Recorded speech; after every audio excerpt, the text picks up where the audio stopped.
Dodge today is completely different from how it was just 30 years ago. Their purpose has shifted from being that affordable family-oriented automaker to making land yachts. And there's nothing wrong with this, I just want to go back in time and look at what Dodge used to make. With that said, here are the forgotten 90s cars from Dodge. If you are new here, I upload weekly every Tuesday, and at the end of every video I make a tier list of all the cars mentioned. This is where things get heated though, as it's 100% opinion based. With all that said, let's jump right into it. Dodge Daytona. This front-wheel drive hatchback was based on the Chrysler G platform, which was derived from the K platform. For almost 10 years, the Daytona was around, undergoing several changes to its appearance, but it never got a new generation. Chrysler is known for its badge engineering, and obviously they came out with their own, the more upscale version of the Daytona, the Chrysler Laser. The Daytona replaced the Mitsubishi Galant-based Challenger, 77 horsepower from a 1.6 liter, a big step down from its muscle car background. Anyway, base models had the Chrysler 2.2 liter K engine that produced 93 horsepower. However, there were turbo models offered with more than 140, depending on the year. Also, up until 1987, the Daytona was equipped with the Chrysler Electronic Voice Alert System. Have any of you heard this thing talk before? Your keys are in the ignition.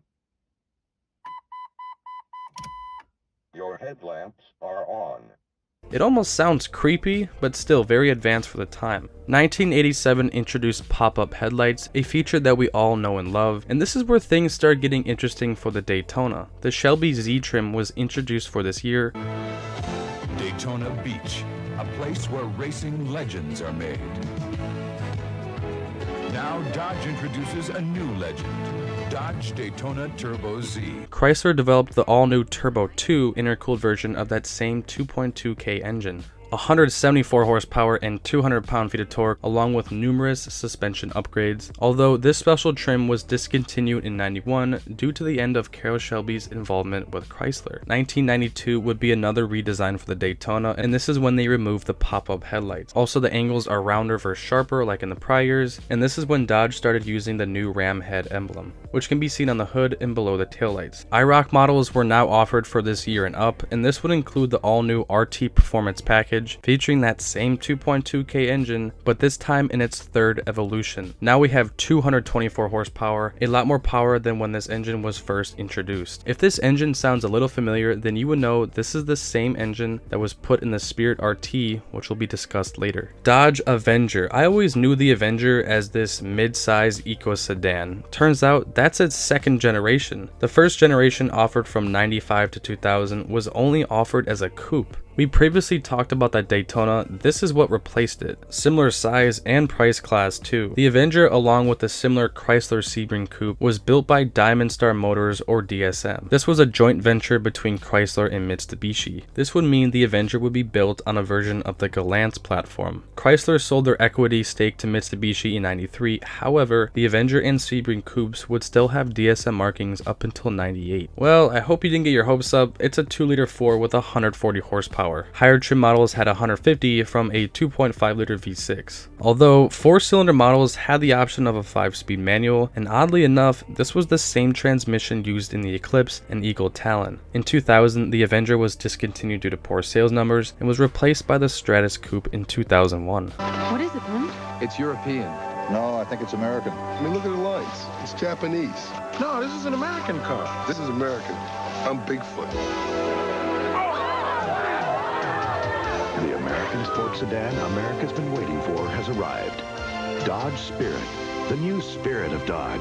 This is a proud moment for all of us. In 1989, the AA K-body version was launched. This stretched version of the infamous K platform was the backbone of the Plymouth Acclaim, Chrysler LeBaron, and Dodge Spirit. They were all mechanically identical with notable exterior features. For one are the rear lamp stylings offered for each. And here we go again with the badge engineering by Chrysler. At first, the Spirit was a practical family car with base engines producing around 100 horsepower. Enter the Dodge Spirit RT. Its quarter mile was faster than an E34 M5 and Taurus SHO. The RT package was only offered for 2 years, 91 and 92. 1,400 units were sold. Finding these things are super rare. Other than its subtle body kit, color matched wheels, and a few exterior badging, RT models look like any regular Spirit. And yeah, it's got that Turbo 3 2.2K engine under the hood, same as the RT Daytona models, 224 horsepower and 217 pound-feet of torque, 0 to 60 in a quick 6.3 seconds. And this is back in 1991, so very impressive. Dodge Monaco. The Monaco name dates back all the way to the 60s. In 1965, the Dodge Monaco was introduced to replace the custom 880. This name would run up until 1978 when it was discontinued. Well, Dodge brought the name back in 1990 after a 12-year hiatus. This car was introduced as the flagship car of Dodge as it was back then. This full-size sedan replaced the Dodge Diplomat. The Eagle Premier and Monaco were practically the same car, more on that later. In 1987, AMC was about ready to release the Premier, a collaboration between AMC and Renault. The Premier was to become a full model line, including a 4-door sedan, station wagon, and coupe. Well, this didn't end up happening. Instead, the Premier would be under the newly created Eagle brand as their flagship. Everybody knows this, baby. It's a Jeep, and it's back home again. Jeep is now part of Chrysler. And one thing we know for sure, if you're going to put a new car alongside a legend, you better do it right. So we're introducing the first new American car brand in 30 years, Eagle. This is Eagle Premier. European styling and the most aerodynamic sedan built on this continent. Along with the purchase of AMC, Chrysler agreed to use 260,000 PRV V6 engines. Due to low sales of the Eagle Premier, Chrysler opted to offer a Dodge branded version alongside the Premier for 1990. The architecture of the Monaco was the final AMC vehicle platform and the only front-wheel drive chassis ever produced by AMC. Sales numbers weren't all that great. With its release in 1990, only 7,000 units of the Monaco sold. Conventional automotive wisdom has it that aerodynamic styling is often achieved at the expense of creature comfort. Which brings us to the unconventional new Dodge Monaco. One of the most aerodynamic cars on the road, and the roomiest car in its class, Japanese or American. It lets you be a big fish in a big pond.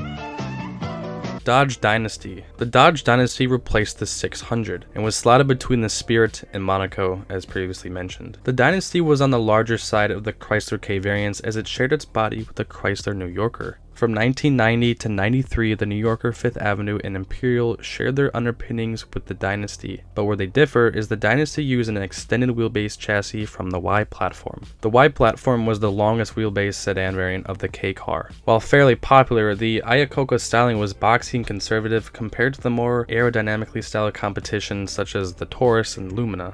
Most Dynasty models were equipped with a V6 as the 4-cylinder engines were marketed to fleets. Oddly enough, for 92 and 93 models only, Dodge released a limited time Brougham package. This basically meant the trim was a LE, which was the top notch at the time, just with a vinyl roof. And I believe this was truly the last Mopar to have the mark of the Brougham excellence on it. I mean, there's also the Cadillac Fleetwood Brougham that continued this tradition until 96, but it's not technically a Mopar. The Dodge Intrepid would replace the Dynasty in 1993. Speaking of Intrepid, that's our next entry. I specifically want to address the second generation as to me it's more appealing. The Intrepid was built on Chrysler's new cab-forward LH platform, which was shared with the 300M, Concorde, LHS, New Yorker, and Eagle Vision. A lot of cars on this new platform. For the new redesign, body shells were designed to be stronger and stiffer, as well as incorporating double shear suspension mounts and side impact protection. First, we built a digital model of the new Dodge Intrepid. Then, to test it, a virtual world. We ran crash tests in a virtual safety lab, tuned the suspension on a twisting virtual road, refined the climate control in a virtual cabin. By the time we tested Intrepid in the real world, it was virtually perfect. The new Dodge Intrepid. We're changing everything again. Intrepid is one of Car and Driver's 10 best.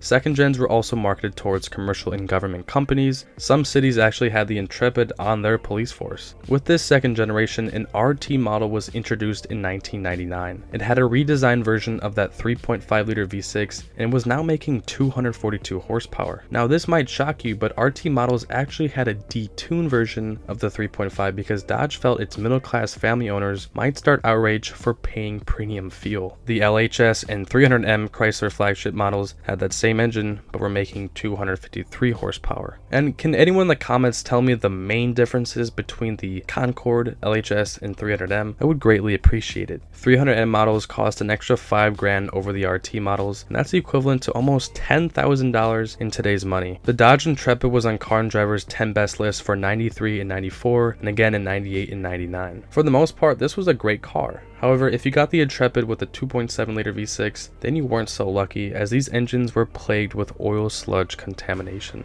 Our last entry is the Dodge Shadow, also known as the Plymouth Sundance. This economical 3 and 5 door hatchback replaced the Omni and Horizon models. The Shadow used a variant of the K platform, the P-Body, which was based on a combination of the Dodge Daytona suspension and a shortened version of the Dodge Lancer body. Originally, the Shadow was intended to be a direct replacement for the Dodge Omni and Plymouth Horizon, but with the economy segment becoming crowded after the recent introductions of Hyundai and Yugo to the US market, Chrysler chose to make this car more appealing, thus being heavier due to its larger size and being more optioned out over the competition. An easy way to tell apart a Sundance and Shadow is by their front grille. Dodge used a crosshair design while Plymouth used an egg crate design, and they had very different tail lamps. Also for 1991, a convertible variant was added to the Shadow lineup. This was not offered for the Sundance. Strangely enough, Carroll Shelby Enterprises modified Shadows into several performance-oriented vehicles, one being the Shelby CSX, a car I've never seen or heard of. Those cars had 174 horsepower from that same 2.2K engine, the same Turbo 2 found in the Daytona Shelby Z cars. The Shadow and Sundance would be replaced by the Neon in 1994 after its 7-year production time. It is now time for the tier list. We have nothing in F tier. In D tier we have the Dodge Avenger. In C tier we have the Intrepid, Dynasty, Monaco, and Shadow. And in B tier we have the Daytona and Spirit. I'm putting the Spirit in there just because of that RT model. I apologize for another delayed upload. I'm going to try to get better. With that said, thank you so much for watching. Stay tuned for next week.